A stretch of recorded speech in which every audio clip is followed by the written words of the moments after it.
Okay, good evening. Welcome to my vlog. Andito ngayon ako sa Tarlac. Kasama ko ngayon si Kom.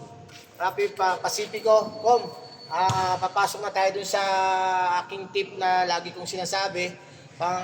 Pasok natin tong illegal contact to the hand, no? Yes, sir. So, Kom, yung illegal contact to the hand, ginagamit natin to yung pagka yung player ay lumayap.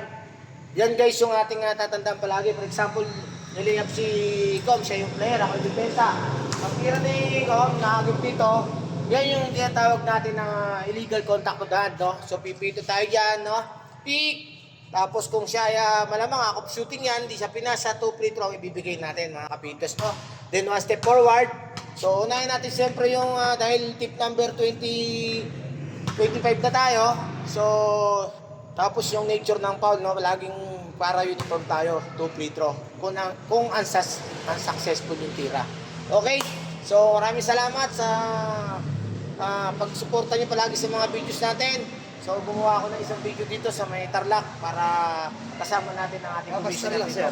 So, shout out muna, Kom, sa mga natin, referee, mga ka-referee natin. Shoutout muna sa lahat ng mga karabro natin, lalo na sa mga tropa natin dito sa Kapas Tarlac.